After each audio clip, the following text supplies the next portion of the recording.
Right. The blogs doesn't seem to be working very well. I'm just trying to make sure this streaming service runs because we are hoping to do a live streaming tomorrow. So why it's not starting? We'll see. There we go. Right. So Stargate, the movie. We'll see how it goes. I'm looking at the movie because we're going to start a chat regarding the TV series over the next few weeks. Myself and friend Gordon are going to actually review one season over the week and then do a review on the Saturday. We're hoping to start tomorrow with season 1. So we'll look at the movie regarding this. The movie I watched, I hadn't seen it for years, so I rewatched it again over the last couple of days. I watched the director's cut, so there was a couple of wee bits and pieces I hadn't seen before, which I quite liked. On the whole, I liked this movie, and there's going to be some spoilers in it, so if you think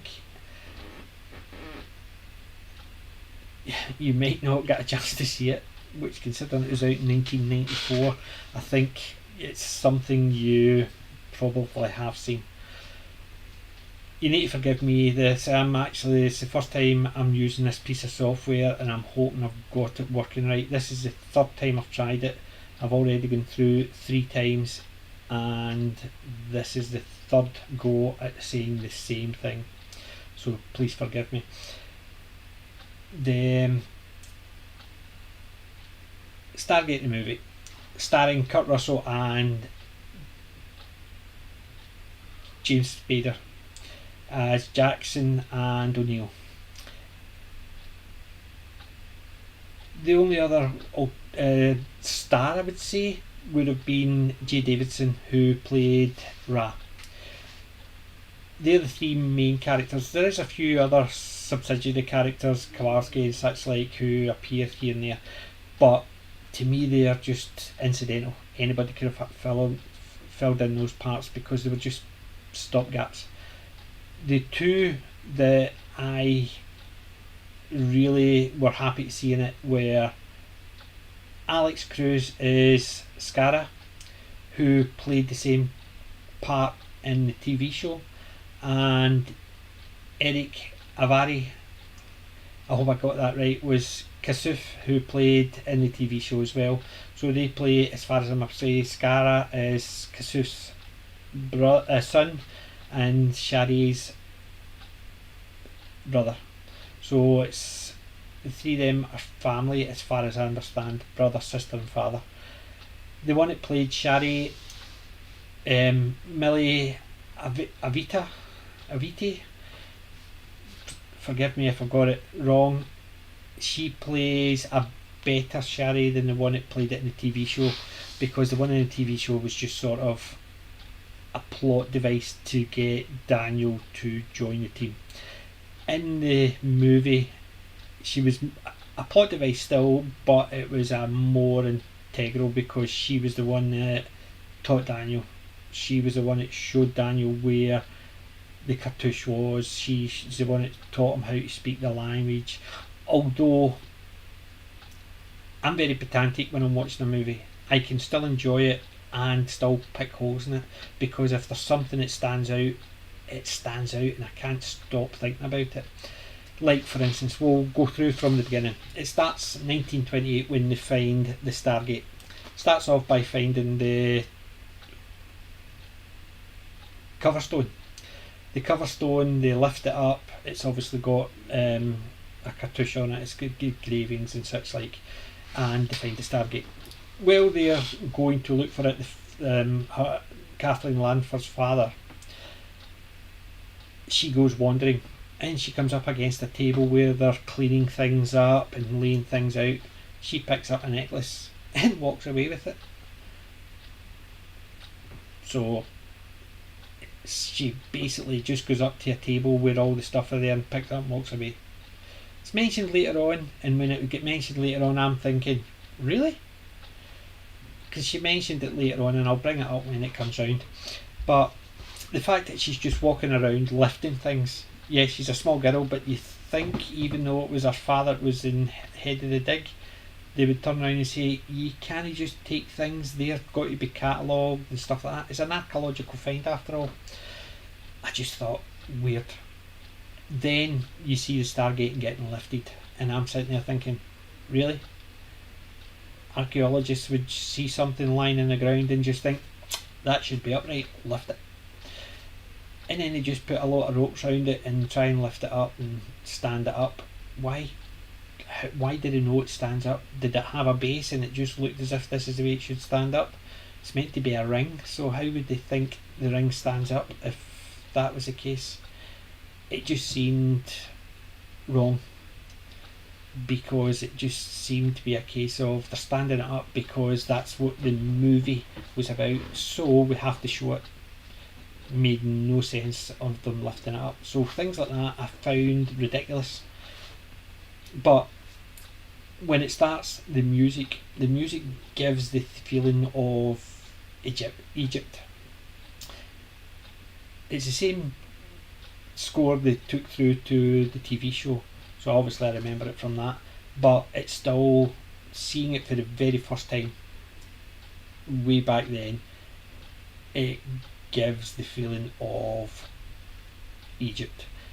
You built on Egypt's mythology when they went onto the TV show, but in the movie they gave this is Egypt, this is what it's about. It's about Egypt or Egypt related things.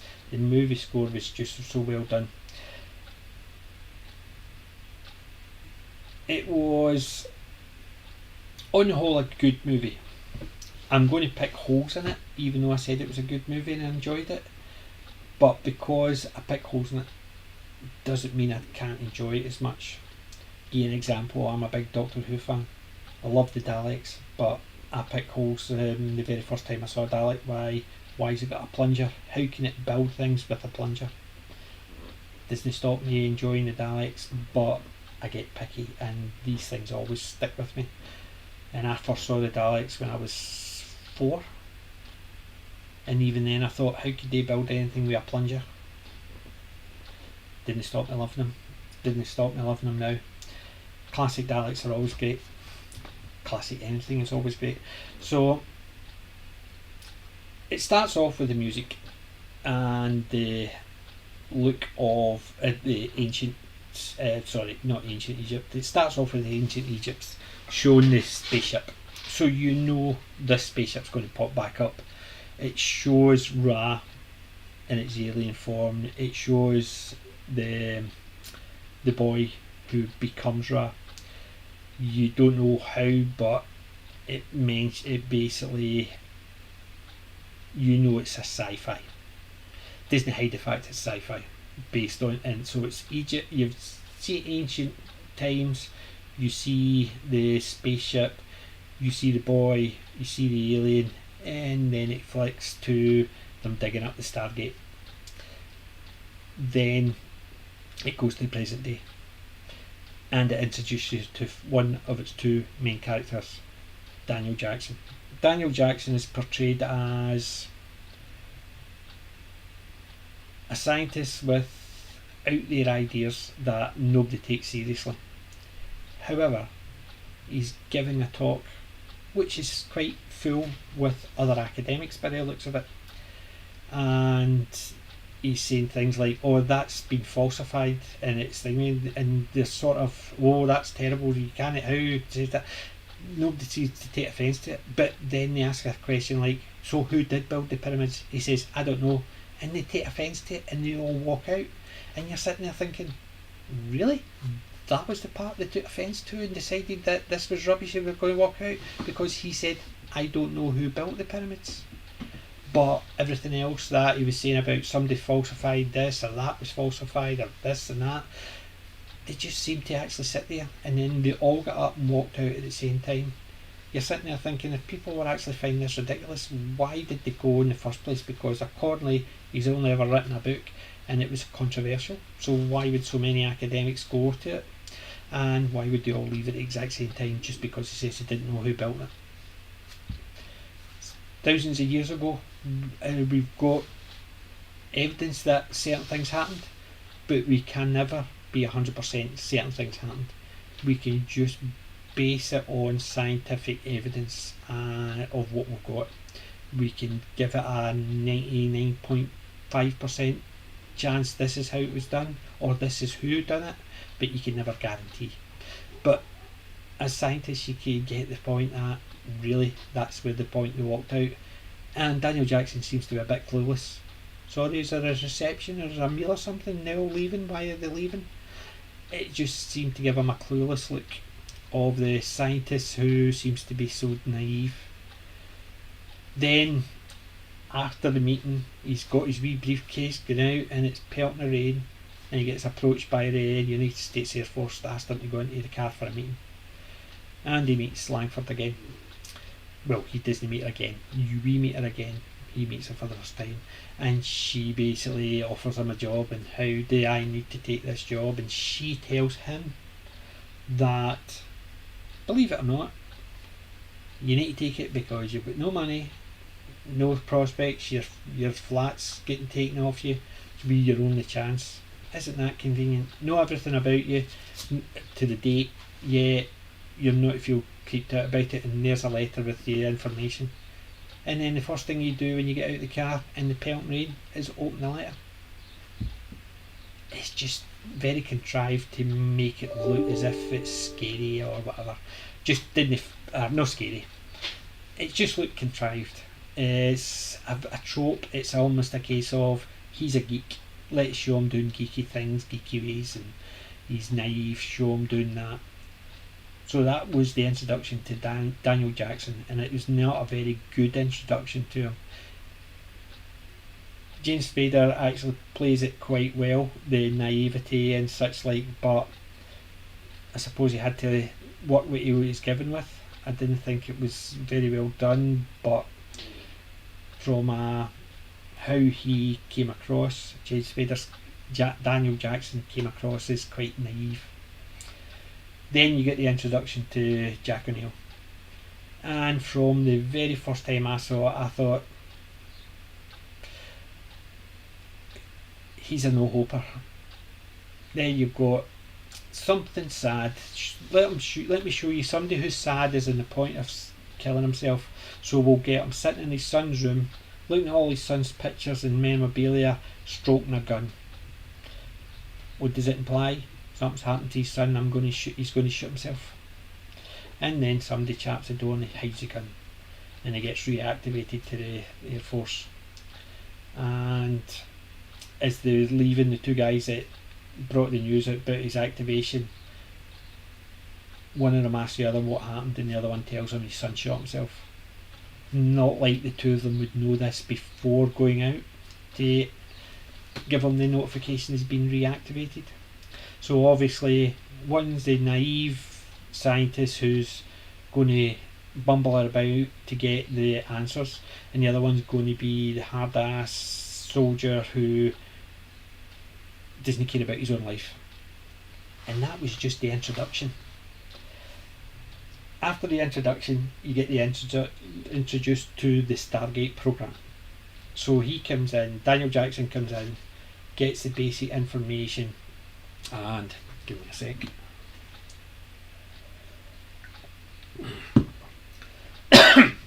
Gets the basic information and sees some Egyptian hieroglyphs. As the dog's going nuts. Gets some Egyptian hieroglyphs, and he takes a bit of chalk, scores everything out, and the guy's been going, I've been working on that for, I don't know if it was 2 weeks or 2 months, and he's going, this was based on this book, it's been ridiculed, and I don't know why people still use it.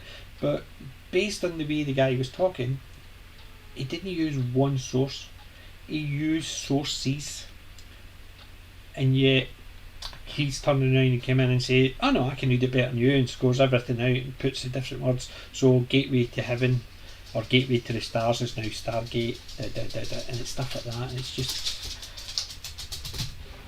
it was a wee bit ham-fisted to show, look, he's smarter than all of you put together. And then even the aspect that he finds the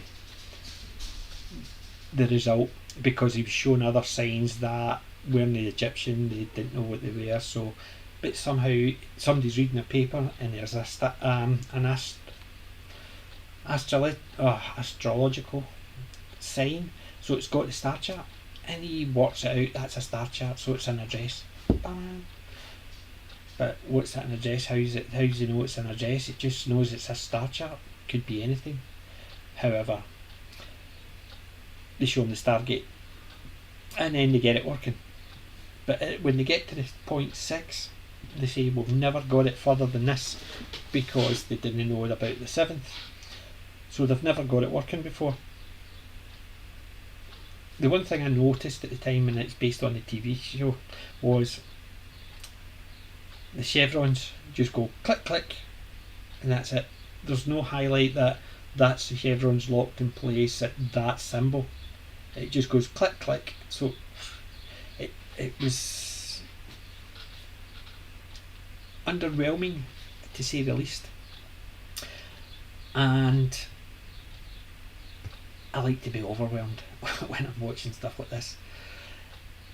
The fact that chevrons didn't light up, wee bit of niggle, but it was quite underwhelming for the simple fact that she had no idea what it was doing. It was just showing a picture going click click, nothing, and then goes on to the next one.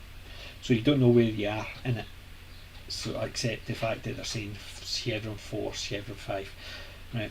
So they get all the chevrons and they activate the Stargate for the first time. They say it's for the first time because they'd never got by chevron 6 before. Then they go to send a mount through. When they're going to send a mount through, what pops up on this computer screen? Molecular deconstruction. How did I know? How did I know it's going to disintegrate or deconstruct and reconstruct you in a molecular level if you've never opened it before? Or even this is the first time you're opening it and you know what's going to happen. Well, it was just, why was that in? They didn't need to have that in because they could have sent the mount through. The mount appeared, went in and came out. Did they know what caused it? They could have had the theories afterwards, but the theories beforehand, before they even knew what it was, seems ridiculous. Then also the aspect of it, when they send them out through, you see them tracking it. It's here, that's where it is, across the galaxy, across the other side of the galaxy, and you're sitting there thinking, really? So they can tell where something is in a galaxy why did they have the star chart there? So how did they know they would need it? How did they track where it is in the star chart? It made zero sense. TV show had the same idea and it made zero sense there as well. So how do they know, and how can they track it? In the TV show they tracked it from the beginning, made zero sense. Later on in the TV show, tracking it, you can understand they've got a better understanding and stuff like that. But in the movie, it made zero sense. Made zero sense. They knew it was going to be a molecular deconstruction of the item going through it. They could have theorised it, but considering they didn't know what was going to happen, they just opened it. They already knew what was going to happen, and they had a way to track where they was going to send it. So how did they know they were going to send it somewhere? But as far as they knew, it could have actually just been a gate. It opened up and just you step through. But technically it is, but there's the event horizon of the wormholes, and they step through it. Daniel says he could actually work how to get back, so they sent him through with them. However, when they get back, they're an hour and they're already talking about getting sent back. So they're there an hour, a reconnaissance, right, fair enough, it's a quick look. However, they look to they come out, there's the gate, the building, the pyramid in the background, the 3 suns. So what did they do? Walk around the building, see it's in the middle of the desert and say, right, that's it, we're going back. But Jack and Neil says, right, yous are all going back, I'm staying. Really? And then Daniel Jackson says, can I get yous back? And they get annoyed with them, seem to get angry, it just didn't make sense because they knew how long it took him. Well, I'm assuming the soldiers got briefed how long it took them to decode the address to get them there. Yet they think he could walk through and just work out how to get it working again. made zero sense, because he says there's no writings. We need to look for writings. Yet no, they were angry. It was just a case of, oh look, soldiers silly, soldiers stupid, soldiers just bullies. It was just, it, you knew fine well it was going to be a case of thank you very much, you saved us, because they always do that with the trope, as in I'll bully you, but I've come to respect you because you saved me, that, and it was just ridiculous. Another trope. I think whoever wrote the thing, they had a book of tropes and they were filling them all, they were ticking them all. The movie on the whole, I keep on picking at these things, the movie on the whole was quite good. Things in the director's cuts, like I said, the fossils, when they lifted the cartouche they found a fossil of a horse guard, and I thought, how can you get a fossil if it's a metal helmet? Obviously in hindsight I remember seeing the thing, but this is the very first time I'd seen the fossil, and they showed it later on when, just before they were going through, Jack O'Neill and the general were looking at it and they were talking, but when I saw it as a fossil, and I'm sitting there thinking, oh, the Horus Guard wear metal helmets. How did it fossilise? It's metal. As far as I understand, metal rots, so how could it fossilise? But saying that the Horus Guard, I preferred their look to, compared to the Serpent Guard in the TV show. Serpent Guard looked like somebody had made it for cosplay. The helmet was just too big and bulky. This Horus Guard, it retracting into nothing, I just thought was silly, because it's meant to be retracting, but there's nothing at the back where it retracts into. It's the same as Ra's headpiece. His is a big enormous headpiece and you see it retracting into nothing. It's not as if there's a wee teeny bit, like he's got something on the back of his neck, it holds it all, it just extracts out. But I thought the look of them was a lot better. It looked more realistic compared to the Horus Guard. The Horus Guard looked superb. Yes, they had a bigger budget. I can understand the bigger budget compared to the TV budget, but the Horus Guard definitely looked superior than the Serpent Guard for the TV show. But saying that as well, you saw what, 5 of them? 4 and the main one, which obviously from the TV show we know they're classed as the Prime. So Raz Prime was the big guy with the thing for activating the rings, but you had 4 others. That's all you ever saw, 4 others. Emmerich kills one of them because he's displeased about the troops getting away. So he's effectively got 4 guards and a Prime. He kills one because you don't see loads of them, you only see these few, and then they send out the, anyway, go back. Daniel comes across a creature. At the time I thought, why would they approach a creature? But in this version he mentions the fact it's got a harness, it's domesticated, which if it has it in the original movie I never noticed it, but in this one it's made more sense why he approached it. Why he fed it chocolate, no idea. That was stupid. You fed it chocolate for why? Why would you feed any animal chocolate? There's animals here, you can't feed chocolate, so why would you feed chocolate to an animal you don't know anything about? Same idea. But then it gets spooked, dragged off, they chase after him, and they come across the settlement for the Abydos people. Obviously the planet is Abydos. Then you've got the highly trained special forces soldiers standing on the ridge looking down, not hiding themselves, just standing there looking down. They don't know if the people are friendly or whatever, they just stand on a ridge looking down in plain sight. For special forces, they don't really hide themselves very much, do they? But missed the part about prior to coming through the gate. Kathleen Langford gave the necklace to Daniel and said to him, I found this with the Stargate and it's brought me luck. So technically she found it So, but more technically, she stole it. It was on a table. Somebody else has found it, cleaned it, whatever. She picked it up and took it away, but never addressed. The fact is, she found it. So it's almost like the writers just couldn't remember what they did. It would have been easier as a kid. She tripped over something, picked it up, cleaned it off, and it was a necklace, so she put it in her pocket. Then she could have found it, and nobody else would have known about it. But she lifted it off a table, so she gave it to him. Through the Stargate, the first thing they do is it's dark, so they fire up flares, which give off smoke, a lot of smoke. So they're all starting about with flares. That doesn't really give a lot of help when you're looking in a room and it's filling of smoke. That was another ridiculous aspect of it. Why not use torches? You can get torches that actually can act like a lantern, so why not just use torches? It just seems silly, the flares. Then obviously they got outside, have a look around, and Daniel finds the creature, he gets dragged off and all that. I missed the part about the flares because that really annoyed me. As I said, this is my third or fourth time going through this story because I've been trying to get that working, but it's never got it working properly, so fingers crossed this is it.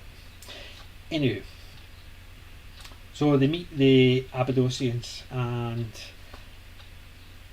they don't speak English, which was great because you didn't have that.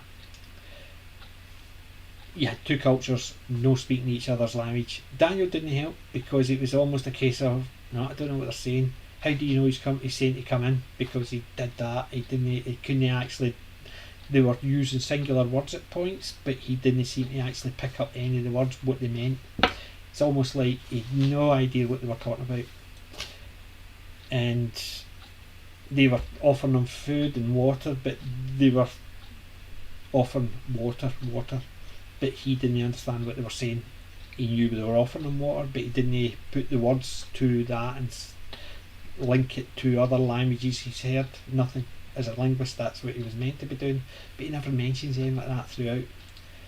Then the ship appears again, causes a sandstorm, they all get separated from the troops at the gate.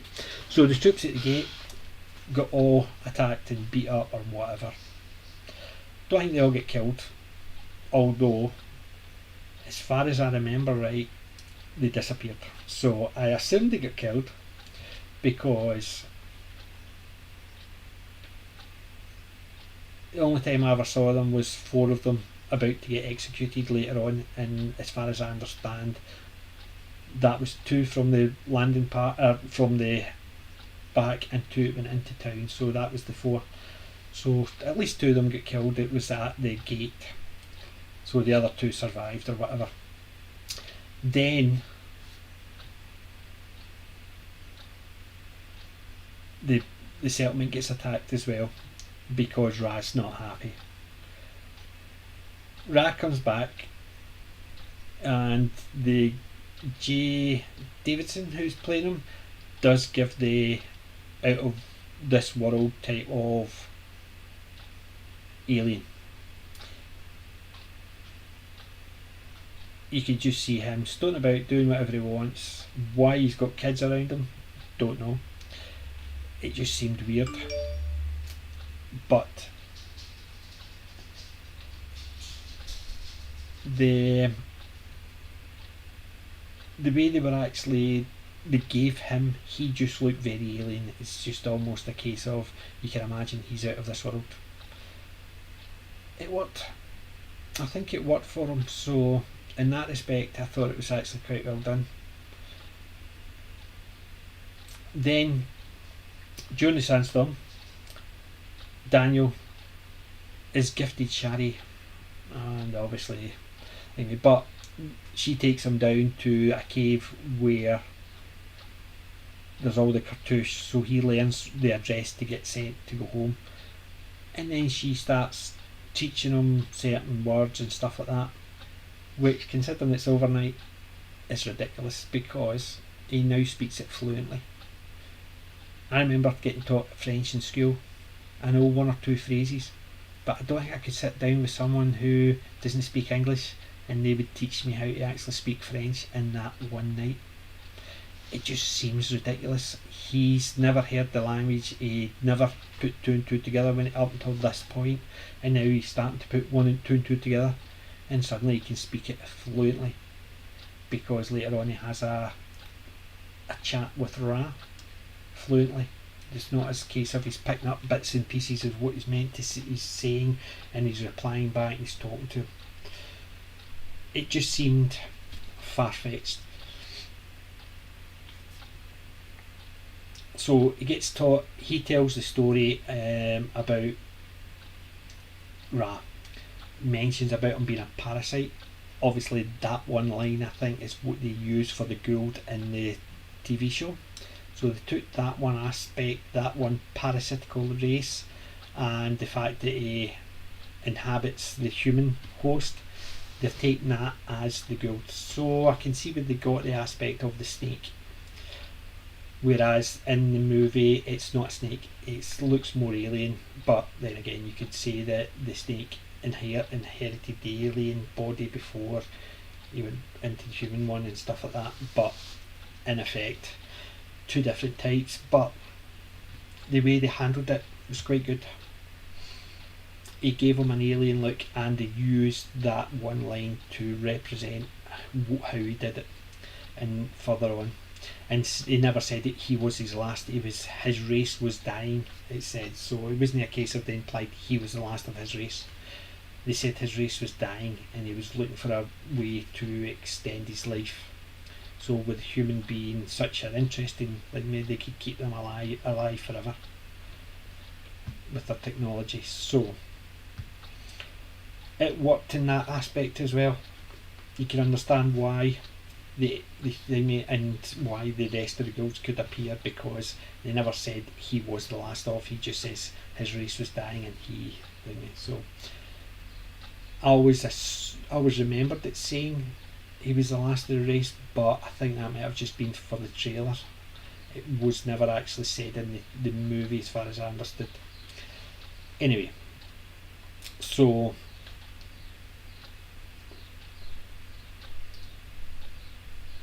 once they've heard the story, they've given you the expedition of how Ra turned up and where the boy who approached the spaceship disappeared to and was taken by Ra, who is now Ra. They decide to try and get back, but Jackson's bomb, Jack O'Neill's bomb has been taken. He was going to blow up the gate because they just wanted it shut because it could have been a threat. Although he was going to do it when he'd never actually met anybody, never saw anybody on the planet. For as much as he knew, it could have been a dead planet. Because nobody had ever gone through it. They didn't know. So they opened the gate and the first thing they thought was, we'll blow it up at the other end. Why? Made zero sense. Taking a bomb through with you the very first time, it's not as if they've been through before and saw something out there that could actually do you damage, and they decided to that next time we'll go through and blow it up. No, what they decided was we'll go through with the bomb. We don't know what's through there, don't know what it takes to you, but we'll take a bomb with us and blow it up. It just seemed nonsensical because, as I said, it's the very first time they've been through it, so what they didn't know what they were going to go through to. So yeah, anyway, Ra gets the bomb and is going to send it back through Stargate to Earth with an aqueduct, and that's going to cause it to be 100 times more powerful. So they decide to try and stop him after they get captured, and Daniel has his one-on-one. Shari gets shot and gets healed again with a sarcophagus. I would say that it was quite heavy with tropes at certain points. The story was actually okay if they could have actually got round better ways of actually dealing with it, but actually just throwing generic characters or generic scenarios at it. It sort of ruined aspects of it. An enjoyable movie, but I think the probably most enjoyable was the fight between the Horus Guard and Jack O'Neill. Probably dogs going nuts. What I'm going to do is finish it off soon. So basically that was the most interesting part, and the fact that they... Hold on a second, I'm going to shut this door.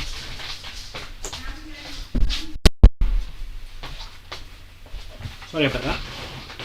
The aspect of the most interesting part was the aspect between the fight between Jack O'Neill and the Horus Guard.